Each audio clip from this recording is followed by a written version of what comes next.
તો વિદ્યાર્થી મિત્રો, હવે આપણે ઉદાહરણ નંબર 5ની વાત કરવાની છે. તો ઉદાહરણ નંબર 5ની અંદર એક સાદું લોલક વિચારો, જેમાં ગોળાને એક દોરી સાથે બાંધેલું છે અને તે ગુરુત્વ બળની અસર હેઠળ દોલન કરે છે. ધારો કે સાદા લોલકના દોલનોનો આવર્તકાળ, તેની લંબાઈ સ્મોલ એલ, ગોળાના દળ સ્મોલ એમ, ગુરુત્વ પ્રવેગ સ્મોલ જી પર આધારિત છે. તો પરિમાણની રીતનો ઉપયોગ કરીને આવર્તકાળનું સૂત્ર આપણે વિદ્યાર્થી મિત્રો મેળવવાનું છે. તો વિદ્યાર્થી મિત્રો, અહીં જે પ્રમાણે આપ્યું છે એ પ્રમાણે આપણે એને અહીં ગણતરી કરવાની છે.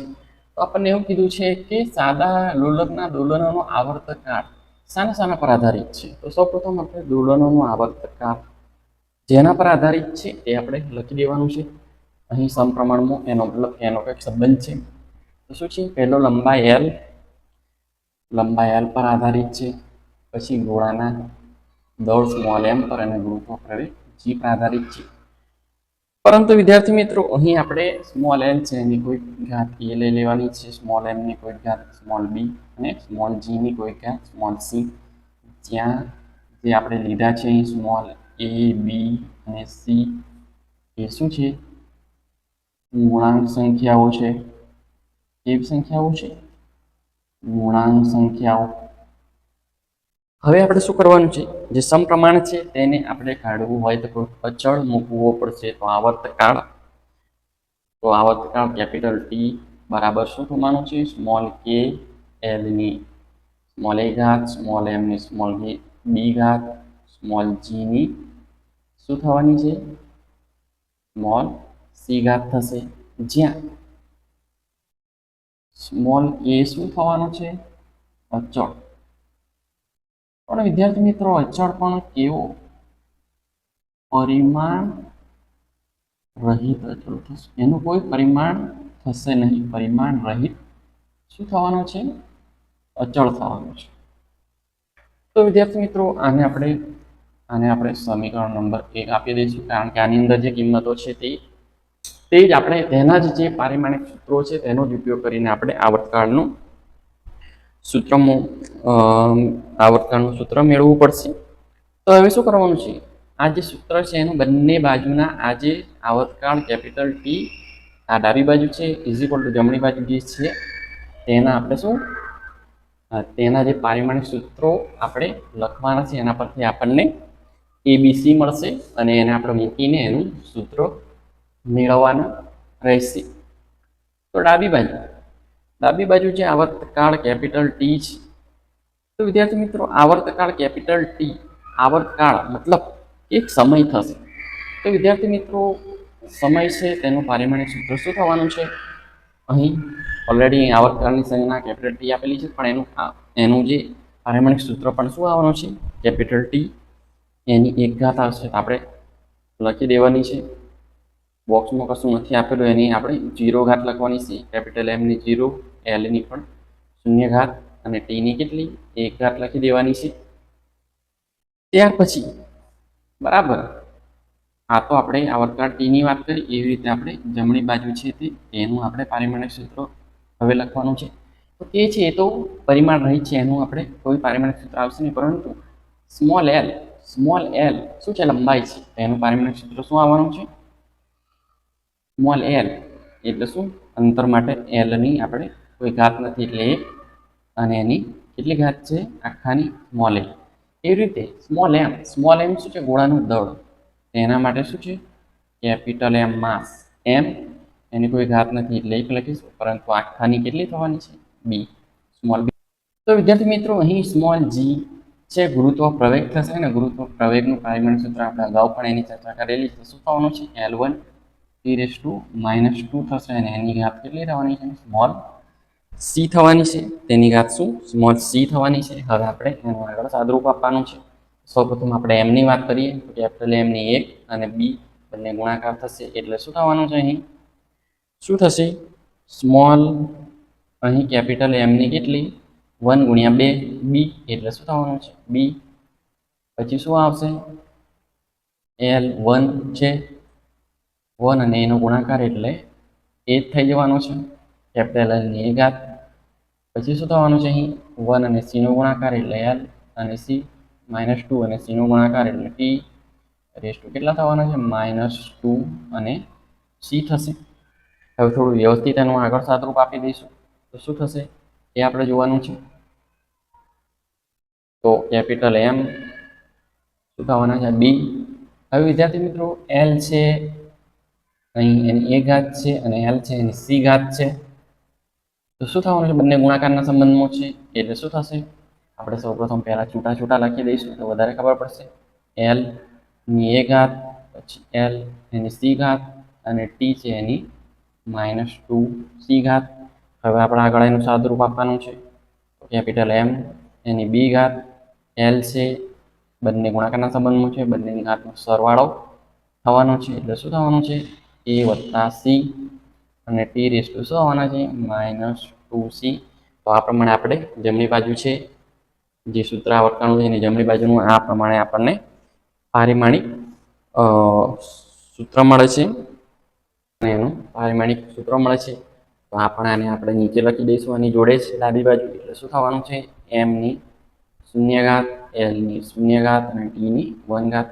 હવે આપણે શું કરવાનું છે? જે કેપિટલ એમ છે ડાબી બાજુ, જમણી બાજુ પણ કેપિટલ એમ છે, ડાબી બાજુ સ્મોલ એલ કેપિટલ એલ છે, જમણી બાજુ પણ કેપિટલ એલ છે. અહીં ડાબી બાજુ કેપિટલ ટી છે, જમણી બાજુ પણ કેપિટલ ટી છે.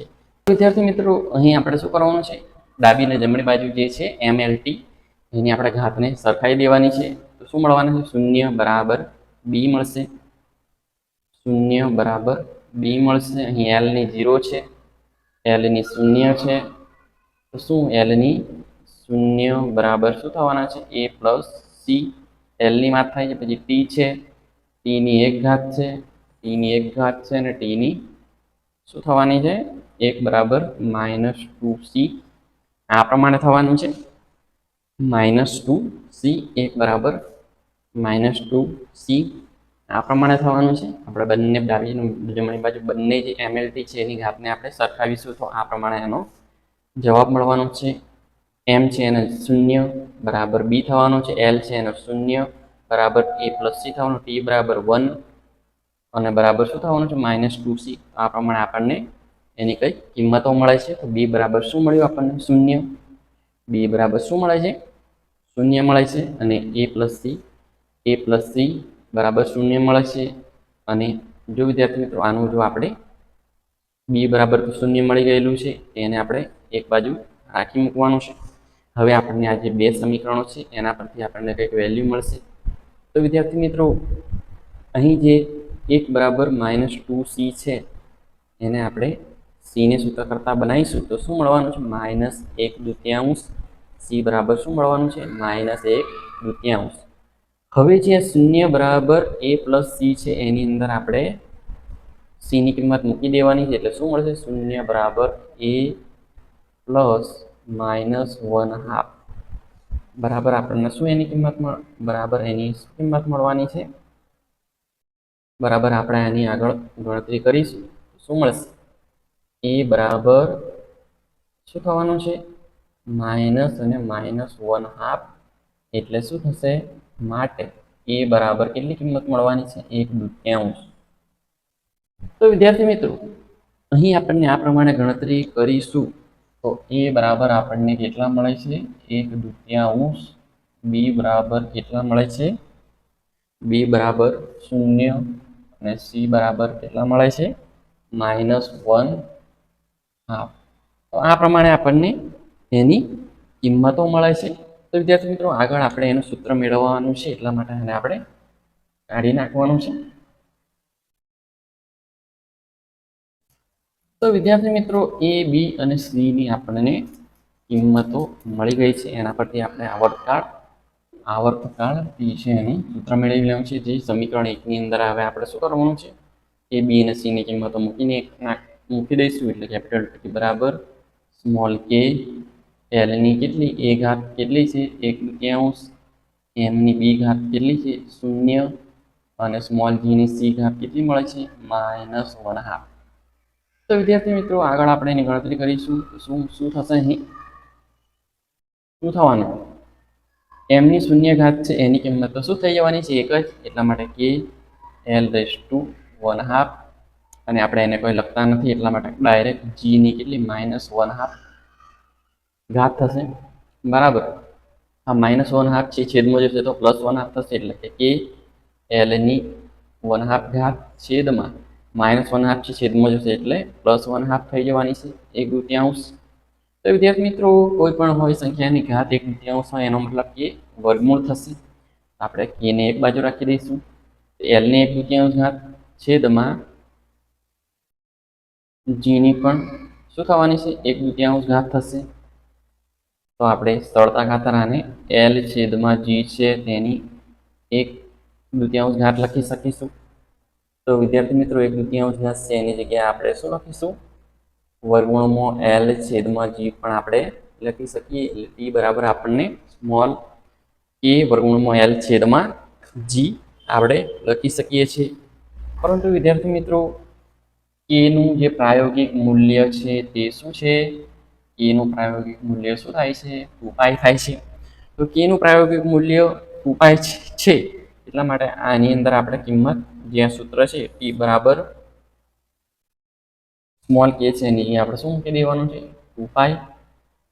અને વર્ગમૂળમાં શું આવવાનું છે? સ્મોલ એલ છેદમાં સ્મોલ જી. તો આ પ્રમાણે આપણે આવર્તકાળનું સૂત્ર પરિમાણની રીતનો ઉપયોગ કરીને આપણે મેળવેલું છે. તો વિદ્યાર્થી મિત્રો, સમજીને સારી રીતે આ જો ઉદાહરણ ગણવામાં આવે તો સરળતાથી આપણે આની ગણતરી કરી શકીએ છીએ. તો વિદ્યાર્થી મિત્રો, આજે આપણે આટલી જ ગણતરી કરી. હવે પછી આપણે નેક્સ્ટ ટાઈમ બીજા દાખલાઓની ગણતરી કરીશું.